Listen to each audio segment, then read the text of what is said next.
Everyone, welcome to the channel mystic tarot. ये mid month की reading है जो अगस्त 15 अगस्त से लेके 31 अगस्त के दरमियान में का जो टाइम है। हम देखेंगे कि एक्वेरियस सन मून और असेंडेंट लोगों के लिए क्या मैसेजेस हैं और क्या सिचुएशन है जिसके साथ आपको डील करना है। रीडिंग जो है वो आप कंप्लीट देखिएगा। ये एज़ यूजुअल रिलेशनशिप बेस्ड भी होगी और करियर बेस्ड भी होगी। साथ ही साथ मैं आप लोगों को ये बात एक्सप्लेन करना चाहूँगी कि आप में से वो लोग जो कि टाइम स्टैम्प के बारे में कहते हैं कि करियर की रीडिंग कब स्टार्ट हो रही है उसका टाइम स्टैम्प दे दें। सो बहुत सारी दफ़ा चूँकि कार्ड्स जैसे आपको पता है आपके सामने ड्रॉ हो रहे होते हैं और एक मोमेंटम बनता है और जो कि एक फ्री स्टाइल की रीडिंग आपको पता है मैं करती हूँ और उसमें कुछ भी प्री डिटर्मिन्ड नहीं होता। मैंने पहले कार्ड्स ड्रॉ नहीं किए हुए होते, मुझे नहीं मालूम होता कि क्या आना है। सो जैसे जैसे कार्ड्स आते हैं, जैसे जैसे मैसेजेस जो है वो डाउनलोड हो रहे होते हैं, जैसे जैसे बातें पता चल रही होती हैं, मैं वैसे आपको एक्सप्लेन करती चली जाती हूँ। तो मेरे तरीक़ाकार में चूँकि सब कुछ एक्सटेम्पोर होता है, उसमें कुछ भी प्री रिटन या प्री डॉक्यूमेंटेड या प्री डिसाइडेड नहीं होता, तो मेरे लिए ये मुश्किल है कि मैं चीज़ों को सेग्रीगेट करूं। तो इसलिए रियली रिक्वेस्ट कि आप रीडिंग पूरी देख लिया करें और जिस फ़्लो में मैं बात कर रही होती हूँ उसी फ़्लो में आप करियर के हवाले से या समटाइम्स हेल्थ से भी कुछ रिलेटेड मैसेजेस होते हैं, रिलेशनशिप के हवाले से डेफिनेटली मैसेजेस होते हैं, तो वो आप उसी फ़्लो में देखा करें सो दैट फिर जहाँ पे जो भी चीज़ आपके साथ मैच कर रही होती है आप उसको पिक कर सकते हैं। अब हम देखेंगे, सबसे पहले इस दफ़ा मैं ऑरेकल डेक से कार्ड्स ड्रॉ करूँगी और हम देखेंगे कि थीम क्या डेवलप होने जा रहा है इस जो एक हाफ़ है, second half of the month है इसके लिए, और फिर मैं उसके बाद कार्ड्स ड्रॉ करूँगी टैरो के हवाले से। ये रीडिंग जो है ये एक्वेरियस सन मून या असेंडेंट लोगों के लिए हो सकती है। अच्छा जी, पहला कार्ड है you are not afraid, open your heart, decide the outcome. पहली बात तो ये कि हालात आपके लिए बज़ाहिर हो सकता है कि ऐसे हों जो कि परेशान को ना बहुत ज़्यादा, लेकिन आपका करेज का जो लेवल है वो ऑलरेडी यहाँ पे नज़र आ रहा है। और चाहे आपके सामने कितनी बड़ी मुश्किल जो है वो मौजूद होगी, but you have the courage, you have the guts कि आप उसको ओवरकम कर सकें। दूसरी बात, अपॉर्चुनिटीज़ अगर आप ज़िंदगी में हासिल करना चाहते हैं, अगर आप किसी ख़ास तरह के शख्स को अपनी ज़िंदगी में शामिल करना चाहते हैं, अगर आप किसी ख़ास जगह पे मूव करना चाहते हैं, अगर आप किसी ख़ास तरह की जॉब या करियर बनाना चाहते हैं, तो बहरहाल आपको कुछ ना कुछ रिस्क जो हैं वो लेने पड़ेंगे, नई चीज़ों को ट्राई करना पड़ेगा और फिर ही उसमें से आप ये कह लें कि कोई ऐसी बात आपको पता चलेगी जो कि आपके लिए ज़्यादा अपीलिंग होगी। जब तक अगर आप अपने आप को क्लोज रखेंगे और कोई नई अपॉर्चुनिटी के लिए ट्राई नहीं करेंगे, तब तक ज़ाहिर बात है कोई भी चीज़ जो है वो आप उसको एक अपॉर्चुनिटी के तौर पे एक्सेप्ट नहीं कर पाएंगे। तीसरी बात जो यहाँ पे है वो डिसाइड द आउटकम है।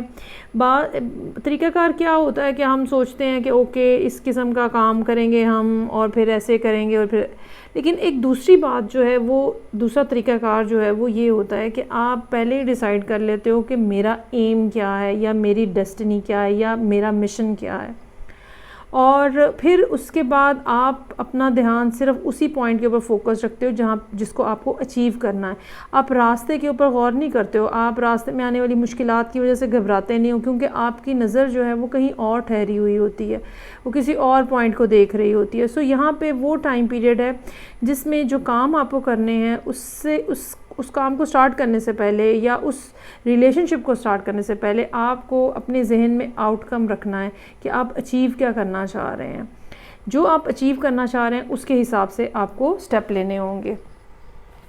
अब हम देखते हैं कि टैरो के हवाले से कि एक्वेरियस सन मून और असेंडेंट लोगों के लिए क्या मैसेजेस हैं। ये एक 9 कार्ड स्प्रेड होगा जिसमें फ़र्स्ट 3 कार्ड्स जो हैं वो रीसेंट पास्ट और लास्ट 3 कार्ड्स जो हैं वो कमिंग फ्यूचर के होंगे, और इसमें सिर्फ जो डिटर्मिन टाइम पीरियड है वो करंट एनर्जीज़ का होगा जो कि मिडिल के 3 कार्ड्स मैं ड्रॉ करूँगी। देखते हैं कि क्या सिचुएशन रहेगी एक्वेरियस लोगों के लिए रीसेंट पास की एनर्जीज़ जो हैं वो हैं हमारे पास ace of swords, high priestess और 4 ऑफ सोर्ड्स।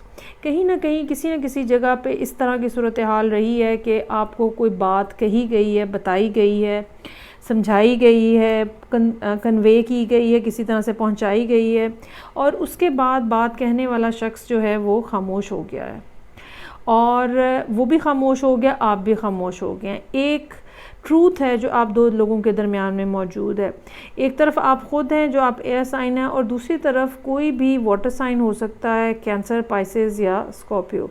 लेकिन आप दोनों लोग जो हैं वो अपनी अपनी जगह पे जैसे पोजीशन लेके हैं, और कम्युनिकेशन जो है वो नहीं हो रही है, और एक इंटेंशनल साइलेंस जो है वो आप लोगों ने अपने दरमियान में रखी हुई है।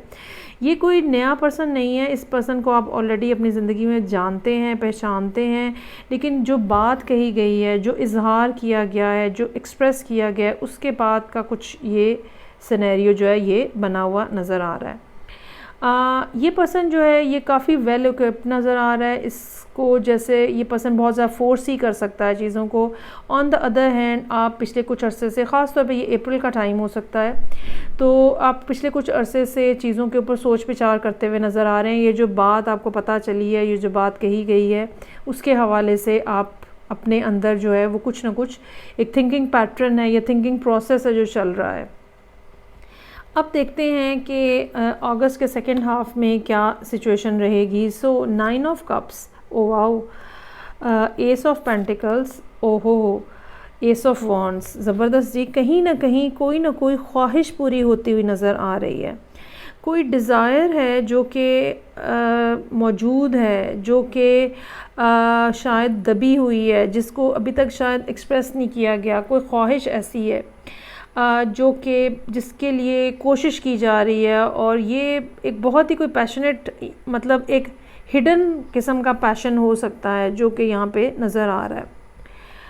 अच्छा, यहाँ एक तरफ ये बात है कि ये पर्सन जिसके साथ आप डील कर रहे हैं वो बहुत हद तक कोई इस किस्म का ताल्लुक़ बनाना चाह रहा हो सकता है जो कि आप ये कह लें कि वाक़तन ऑन ग्राउंड नज़र आए, वर्बल ना हो, और कहीं ना कहीं कमिटमेंट, एक सीरियस कमिटमेंट का फैक्टर हो।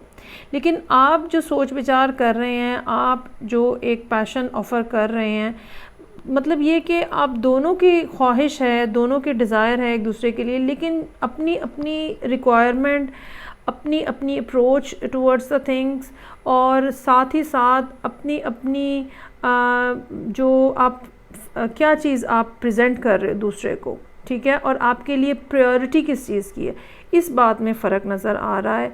और हालांकि आप दोनों को एक दूसरे की तरफ बहुत ज़्यादा अट्रैक्शन हो सकती है, बहुत ज़्यादा डिज़ायर हो सकती है, लेकिन जो आप एक दूसरे से चाह रहे हो वो जो है वो फ़र्क है।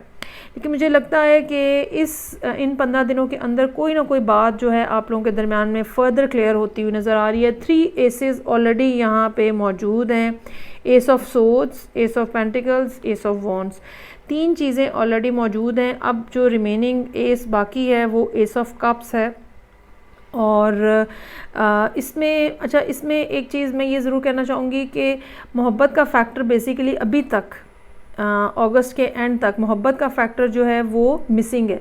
इस पर्सन को जिसके साथ आप डील कर रहे हैं सिक्योरिटी, स्टेबिलिटी लाइफ में चाहिए होगी, और आप एक फायरी किस्म की एनर्जी जो है वो दे रहे हैं उनको। अब हम देखते हैं कि कमिंग डेज़ के अंदर, जो कि कमिंग फ्यूचर होगा, उसमें क्या सिचुएशन रहेगी। So 6 of pentacles, 3 of swords और emperor. Equal give and take की कोशिशें होंगी, और लेकिन ये इक्वल हो नहीं पाएगा क्योंकि दोनों की प्रायोरिटी में फ़र्क है यहाँ पे, और इसका नतीजा ये निकलेगा कि ये पर्सन जो है ये किसी न किसी बात के ऊपर हर्ट हो जाएगा, क्योंकि ज़ाहिर बात है ये कुछ और चाह रहे हैं, आप कुछ और दे रहे हैं। मोर ओवर फिर आप भी मजबूर हो जाएं शायद अपने आप को रिस्ट्रिक्ट करने के ऊपर, क्योंकि आपकी ऑफ़र जो है उसको एज़ इट इज़ एक्सेप्ट नहीं किया जा रहा। सो यहाँ पे डिसाइड द आउटकम, आप करना क्या चाह रहे हैं? क्या आप वाक़तन किसी सीरियस रिलेशनशिप के अंदर एंटर होना चाह रहे हैं, या बस आप एक इन्जॉयमेंट करना चाह रहे हैं? जो भी करना चाह रहे हैं आप, जो भी आपकी मंजिल जो है, डेस्टिनी जो है, आपको उसके अकॉर्डिंगली यहाँ पे इन 15 दिनों के अंदर उसके अकॉर्डिंगली कुछ ना कुछ जो भी प्रेजेंट करना है, जो भी काम करना है, जिस अंदाज में भी करना है, वो पहले आप आउटकम डिसाइड कर लें और फिर ये काम करें। अदरवाइज़ ज़ाहिरी बात है, ऑलरेडी ये पर्सन जो है ये क्वाइट विंडो के ऊपर खड़ा है, तो फिर मेरा ख़्याल है कि शायद बार बार आपका इनके साथ पैचअप होना जो है वो मुश्किल नज़र आ रहा है। इस पर्सन को आप काफ़ी अरसे से जानते हैं और ये मेंटली, फ़िज़िकली, या ये कह लें कि एक स्पिरिचुअल लेवल के ऊपर जैसे एक नेटिंग ट्यूनिंग हुई होती है, ये पर्सन जो है काफ़ी क्लोज़ नज़र आ रहा है आपकी रिक्वायरमेंट से, आपके डिज़ायर से। सो बेहतर ये है कि आप अपने लिए डिसाइड कर लें कि आप अचीव क्या करना चाह रहे हैं। अच्छा जी, अब अगर हम किसी न किसी तरह से इस रीडिंग को करियर के हवाले से भी फोकस करें, तो ये बेसिकली आपको इन 15 दिनों के अंदर फ्लेक्सिबिलिटी जो है वो शो करने को कहा जा रहा है, और बहुत ज़्यादा रिजिड एक इन्वायरमेंट जो है, एक शेयरिंग और केयरिंग वाला इन्वायरमेंट जो है वो बनाने की आपको ज़रूरत होगी।